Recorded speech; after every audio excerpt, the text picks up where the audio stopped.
दोस्तों अगर आप स्टेनलेस स्टील का काम करते हैं तो आपने देखा होगा कि स्टेनलेस स्टील की वेल्डिंग में बहुत ही साफ हाथ चाहिए होता है, बहुत ज़्यादा प्रिसिशन चाहिए होती है।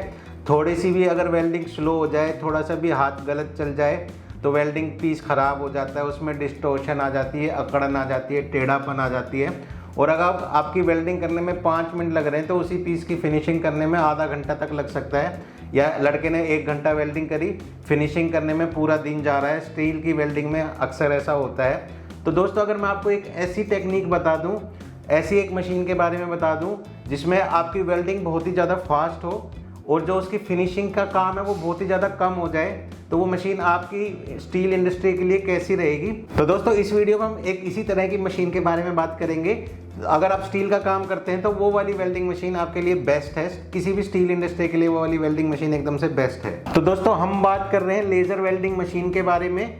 ये laser welding machine hand held भी होती है, जैसा कि आप मेरे हाथ में देख रहे हैं, और ये रोबोटिक भी हो सकती है। आप इस लेज़र वेल्डिंग को आसानी से ऑटोमेट भी कर सकते हो। तो इस मशीन की खास बात क्या होती है, जो लेज़र वेल्डिंग जहाँ पे मेरे को वेल्ड करना होता है वहीं पे मेरी लेज़र बहुत ही प्रिसाइज, बहुत ही आप बोल सकते हो बहुत ही शार्प, बहुत ही पैनी उसी जगह पे हिट करती है और वहीं से मेरे माल को हीट करती है। इससे फ़ायदा क्या होता है कि माल में किसी तरह की अकड़न नहीं आती, किसी तरह की ऐंठन नहीं आती है। और क्योंकि जो मेरी लेज़र है बिल्कुल प्रिसाइसली मेरे जॉइंट पे ही लग रही है, तो मेरे को मोटा माल भरने की भी ज़रूरत नहीं होती है। बहुत ही पतली सीम में, बहुत ही पतली भराई में मेरा काम बन जाता है। और पतली भराई से आपने देखा होगा कि अगर भराई पतली होती है तो उसकी फिनिशिंग में भी ज़्यादा टाइम नहीं लगता है, ना ही उसमें बहुत ज़्यादा अकड़न आती है। तो ये लेज़र वेल्डिंग का स्टील के साथ एकदम परफेक्ट मैच बनता है कि अगर आप स्टील का काम करते हैं और आपको स्टील में फिनिशिंग की रिक्वायरमेंट है तो आप लेज़र वेल्डिंग का इस्तेमाल कर सकते हैं। और दोस्तों अगर आप आर्गन वेल्डिंग या टिक वेल्डिंग का इस्तेमाल करते हैं या हाथ वाली स्टिक वेल्डिंग का इस्तेमाल करते हैं जिसमें रोड लगानी पड़ती है, रोड वाली वेल्डिंग का इस्तेमाल करते हैं, तो आपने देखा होगा वेल्डिंग करने में तो ज़्यादा टाइम नहीं लगता है। वेल्डर तो अपना काम मान लो 10 मिनट में कर देता है, लेकिन उसकी फिनिशिंग में आपको आधा घंटा 1 घंटा लग जाता है। मतलब अगर वेल्डिंग का मान लो आपका वेल्डर आपके फिनिशर से डबल सैलरी भी लेता है तो भी आपको जो फिनिशिंग की कॉस्ट है वो वेल्डिंग की कॉस्ट से हमेशा ज़्यादा ही आएगी, क्योंकि फिनिशिंग में वेल्डिंग के टाइम से कई गुना ज़्यादा टाइम लग सकता है, दुगना तिगना 4 गुना, कई स्थिति में 10 गुना टाइम भी लग सकता है। तो अगर आपको पीस एकदम से बढ़िया फिनिश करना है तो जो टिक वेल्डिंग है या जो मेरी स्टिक वेल्डिंग है उसमें वेल्डिंग का टाइम तो ज़्यादा लगता ही है, साथ में फिनिशिंग का टाइम और ज़्यादा लगता है। लेकिन लेज़र वेल्डिंग की खास बात क्या होती है कि जो मेरा फिनिशिंग का टाइम है वो ना के बराबर हो जाता है और मेरी वेल्डिंग भी मेरी स्टिक वेल्डिंग से या मेरी टिक या आर्गन वेल्डिंग से बहुत फास्ट होती है। तो इस वजह से ये मशीन स्टेनलेस स्टील में बहुत ही कारगर प्रोडक्ट है। तो दोस्तों अब बात कर लेते हैं लेज़र वेल्डिंग होती क्या है। तो लेज़र वेल्डिंग एक बहुत ही प्रिसाइज, बहुत ही पैनी, बहुत ही शार्प लेज़र बीम ये मेरी मशीन निकालती है, और जहाँ पे मेरे को वेल्ड करना होता है वहाँ पे मैं इस लेज़र को डाल सकता हूँ, जिससे क्या होता है जहाँ पे मेरे को वेल्ड करना है, जहाँ पे मेरे को जॉइंट करना है, वहीं से मेरा पीस हीट होता है, वहीं से मेरा माल हीट होता है, और आसपास के पीस को हीट होने का टाइम ही नहीं मिलता है, क्योंकि उतनी देर में मेरा वेल्ड होके वो वाला वहाँ से पार्ट ठंडा हो जाता है, तो हीट को फैलने का टाइम ही नहीं मिलता है। और क्योंकि जो मेरा हीट वाला एरिया वो बहुत ही नैरो होता है, बहुत ही पतला होता है, तो बहुत ज़्यादा हीट मेरे मटेरियल में जाती भी नहीं है। तो ये लेज़र वेल्डिंग में क्या होता है, जैसे हम अगर नॉर्मल वेल्डिंग करते हैं तो वेल्डर को भराई करने के लिए अपना हाथ लेफ़्ट राइट करना होता है। आपने देखा होगा वेल्डर कभी भी वेल्डिंग करता है नॉर्मल टिक वेल्डिंग से, आर्गन वेल्डिंग से या फिर स्टिक वाली रोड वाली वेल्डिंग से, तो वो अपना हाथ लेफ़्ट राइट ऐसे चलाता है। तो दोस्तों लेज़र वेल्डिंग में ऐसा करने की ज़रूरत नहीं होती है, क्योंकि यहाँ पे पीछे इसमें एक मिरर लगा होता है जो लेज़र को अपने आप लेफ़्ट राइट घुमाता है, जिसकी वजह से मेरे को अपने हाथ को लेफ़्ट राइट करने की ज़रूरत नहीं होती है, और इसी वजह से मेरी वेल्डिंग थोड़ी सी फास्ट हो जाती है। और जो स्किल की रिक्वायरमेंट है, जैसे अगर आप टिक वेल्डिंग की बात करें तो बहुत ही माहिर कारीगर चाहिए होता है, हर कोई वेल्डर उसको नहीं सीख सकता है। लेकिन लेज़र वेल्डिंग के केस में आपको कारीगर की रिक्वायरमेंट नहीं है, आप एक नॉर्मल वेल्डर या एक हेल्पर को भी ये वाली लेज़र वेल्डिंग यूज़ करना सिखा सकते हैं, बशर्ते उसको पावर की समझ हो, कुछ पैरामीटर की समझ हो, हल्का फुल्का अगर वो फ़ोन चलाना जानता है तो वो इस मशीन को आसानी से सीख सकता है। तो दोस्तों अब हम एक पूरे आपको सारे फीचर बता देते हैं कि अगर आप स्टेनलेस स्टील में लेज़र वेल्डिंग को यूज़ करते हैं तो आपको क्या क्या फ़ायदे होंगे। खाली हीट डिस्टॉर्शन कम नहीं होती और भी इसमें फ़ायदे होते हैं। तो जैसे हमने पहले आपको बहुत बार बता दिया है कि इसमें मेरा पीस में कोई किसी तरह की ऐंठन या अकड़न नहीं आती है। दूसरा, मेरी फिनिशिंग बहुत ही ज़्यादा फास्ट होती है। तीसरा, अगर हम नॉर्मल वेल्डिंग मशीन से या टिक से, आर्गन से या रोड वाली वेल्डिंग मशीन से वेल्ड करते हैं तो कोई मेरा पीस नीचे की तरफ दब जाता है, कोई मेरा पीस ऊपर की तरफ उठ जाता है। मतलब अगर आप दो पीस अलग अलग, सेम ही वेल्डर दो पीस वेल्ड कर रहा है तो दोनों पीस की बनावट हल्की सी अलग अलग आएगी। आप क्लियरली देख के बता सकते हैं कि ये पीस दूसरे पीस से अलग है। लेकिन लेज़र वेल्डिंग में रिपीटेबिलिटी हाई होती है। मतलब अगर आप दो अलग अलग वेल्डर भी वेल्ड कर रहे हैं, सेम पीस को वेल्ड कर रहे हैं, तो पीस दिखने में बहुत ज़्यादा सिमिलर होगा, जो कि मेरी टिक से या मेरी स्टिक वेल्डिंग से हम सेम वेल्डर भी वेल्ड करें तो सेम रिजल्ट नहीं ला सकता है। और वेल्ड, जैसे हमने पहले बहुत बार बता दिया कि वेल्ड बहुत क्लीन ही होता है। अगर आप फिलर वायर का यूज़ नहीं कर रहे हैं तो आपको फिनिशिंग करने की लगभग ना के बराबर ज़रूरत पड़ती है। और अगर आप फिलर वायर यूज़ भी कर रहे हैं तो मैं आपको जैसे दिखाता हूँ, जो वेल्ड की सीम है वो बहुत ही क्लीन है और बहुत ही मतलब यूनिफॉर्म है। तो इसको फिनिश करने में बहुत ज़्यादा टाइम आपका जाएगा नहीं। दोस्तों, और बात करें, इस वेल्डिंग की स्पीड बहुत ज़्यादा तेज़ होती है। जैसा कि हमने बताया, जहाँ पे मेरे को हीट चाहिए होती है वहीं पे पड़ती है, वहीं से माल पिघलता है, तो एक्स्ट्रा हीट इधर उधर नहीं होती। तो इसका फ़ायदा क्या हुआ, क्योंकि ये बहुत शार्प है तो बहुत तेज़ भी चलेगी। तो ये लेज़र वेल्डिंग में की जो प्रोसेस है बाकी वेल्डिंग से हो सकता है दुगना या तिगुना भी तक भी तेज़ हो सकती है। तो ये भी आपका एक फ़ायदा है कि जो आपकी लेबर लगेगी वो कम लगेगी। एक और इसका फ़ायदा है कि आप बारीक मटेरियल जैसे 0.5 mm भी इस मशीन से आसानी से वेल्ड कर सकते हैं और 6 mm तक का स्टेनलेस स्टील आप इस मशीन से वेल्ड कर सकते हैं। तो ये पतले माल के लिए भी काम करेगी, मोटे माल के लिए काम करेगी। और इसका जो सबसे बढ़िया एडवांटेज है, अगर आप बड़े स्केल पे काम करते हैं, आपका प्रोडक्शन बहुत हाई है और आपको एक ही जैसा पीस बार बार बनाना है, तो इस मशीन को आप ऑटोमेशन पे, किसी चक पे, किसी रोटरी टूल पे या किसी रोबोट पे माउंट करके आसानी से ऑटोमेट कर सकते हैं। क्योंकि इसमें बहुत ही सिंपल मोशन होती है, नॉर्मल वेल्डिंग प्रोसेस की तरह इसको स्टार्ट या स्ट्राइक नहीं करना पड़ता है। दूसरा, इसमें लेफ़्ट राइट मूवमेंट की रिक्वायरमेंट नहीं होती है। तो जो मेरा जो पाथ होता है टूल का वो बहुत ही सिंपल होता है। इसी वजह से इस टेक्निक को ऑटोमेट करना बाकी किसी भी टेक्निक से बहुत ही आसान होता है, बहुत ही फास्ट होता है। तो अगर आप ऑटोमेशन का सोच रहे हैं या भविष्य में आप ऑटोमेशन में जाने की सोच रहे हैं तो आप लेज़र वेल्डिंग को चूज़ कर सकते हैं। तो दोस्तों, अब हम बात कर लेते हैं कि जो लेज़र वेल्डिंग है, अगर आप स्टील का काम करते हैं तो कौन कौन सी इंडस्ट्री में लेज़र वेल्डिंग एकदम कामयाब टूल है, एकदम सक्सेसफुल टूल है। तो दोस्तों, अगर आप कमर्शियल किचन इक्विपमेंट का काम करते हैं या मॉड्यूलर किचन इक्विपमेंट का काम करते हैं तो लेज़र वेल्डिंग आपके लिए परफेक्ट है, क्योंकि इसी में सबसे ज़्यादा फिनिशिंग की रिक्वायरमेंट होती है। अगर आप कमर्शियल किचन कर रहे हैं या डोमेस्टिक किचन कर रहे हैं, इन्हीं प्रोडक्ट में सबसे ज़्यादा फिनिशिंग लगती है। तो लेज़र वेल्डिंग लगा के आपको ज़रूर फ़ायदा होगा। एक तो क्योंकि आपके नंबर ऑफ वर्कर आपके डेफिनेटली कम लगेंगे। दूसरा, अगर आप स्टेनलेस स्टील का फर्नीचर बनाते हैं उसमें भी बहुत ही ज़्यादा फिनिशिंग की रिक्वायरमेंट होती है।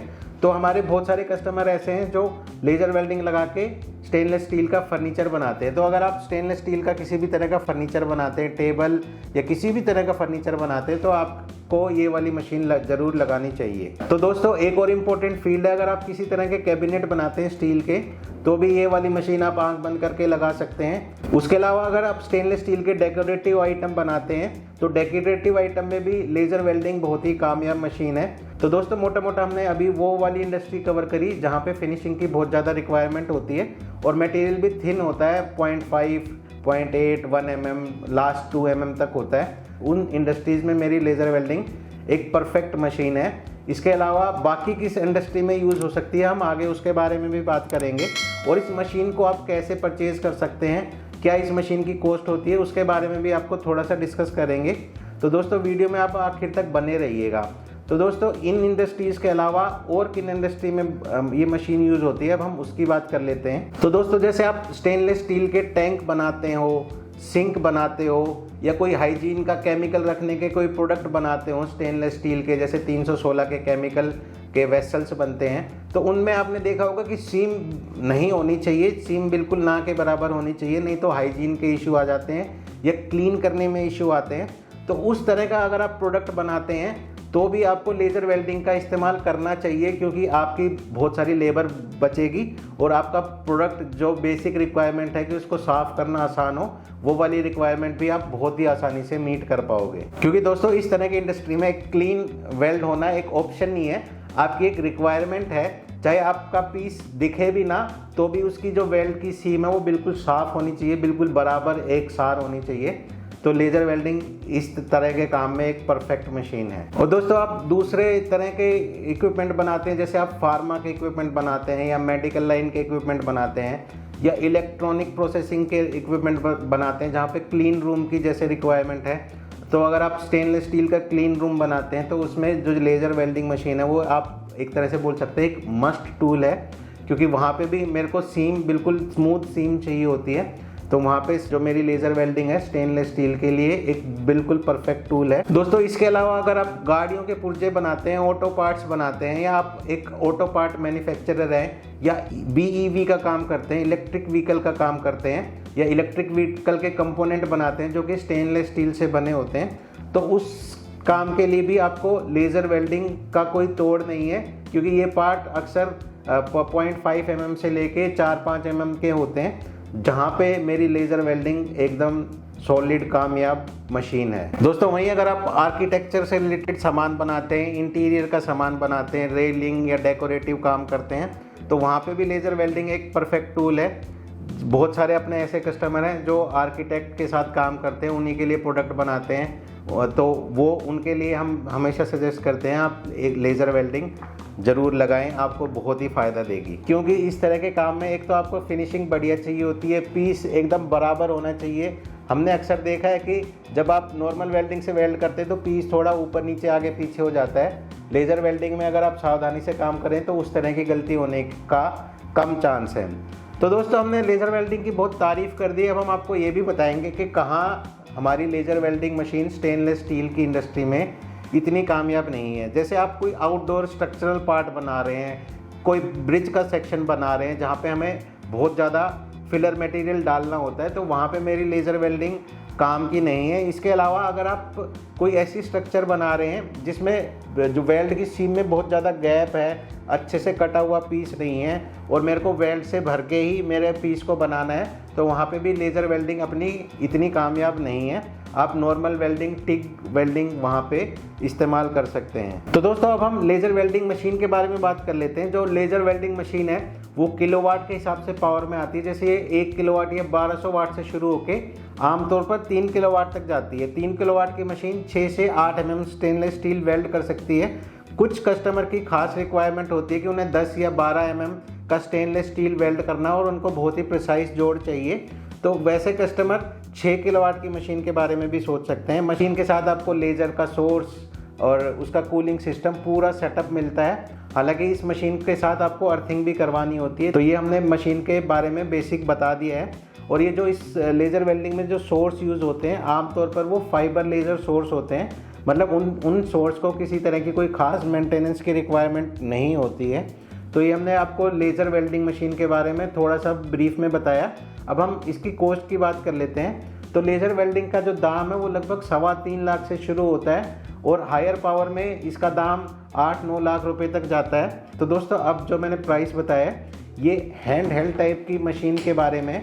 अगर आप किसी तरह का ऑटोमेशन करवाना चाहते हैं तो उसमें आपके प्रोजेक्ट को देख के आपकी क्या रिक्वायरमेंट है, किस तरह का रोबोट लगेगा, किस तरह की ऑटोमेशन लगेगी, तो हम उसकी कॉस्ट डिसाइड कर सकते हैं कि आपके प्रोजेक्ट के स्पेसिफिक ऑटोमेशन के केस में लेज़र वेल्डिंग सॉल्यूशन की क्या कॉस्ट होगी। तो दोस्तों अगर आप स्टेनलेस स्टील का काम करते हैं और आप सोचते हैं भविष्य में आप लेज़र वेल्डिंग लगाएंगे, तो लेज़र वेल्डिंग लगाने का अभी सही समय है। ये टेक्निक बहुत ही मैच्योर हो चुकी है और बहुत ही वाइडली इंडिया में भी यूज़ हो रही है। तो इस टेक्निक पे जाने का अभी सही समय है। अगर आप लेज़र वेल्डिंग में इंटरेस्टेड हैं या लेज़र वेल्डिंग से रिलेटेड आपका कोई क्वेश्चन है तो आप इस वीडियो के कमेंट में हमसे पूछ सकते हैं, या हमने एक कॉन्टैक्ट नंबर भी यहाँ पे शेयर किया हुआ है, उस पर भी आप कॉल या व्हाट्सएप करके अपनी क्वेरी डाल सकते हैं। और दोस्तों अगर आपको इस टेक्निक पे भरोसा नहीं हो रहा है तो आप अपना वर्क पीस लेके आ सकते हैं, अपना सैंपल ला सकते हैं और हम आपके वर्क पीस पे हम इस वेल्डिंग का डेमो दे सकते हैं, और जिससे आप जांच सकते हैं कि आपकी वेल्डिंग फास्ट हुई कि नहीं हुई,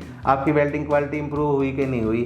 तो दोस्तों अगर आप इसी तरह की मशीनरी के बारे में इंटरेस्टेड हैं, लेज़र वेल्डिंग, लेज़र कटिंग या इस तरह के ऑटोमेशन के बारे में इंटरेस्टेड है, तो हमारे इस यूट्यूब चैनल को आप ज़रूर सब्सक्राइब करके रखिएगा।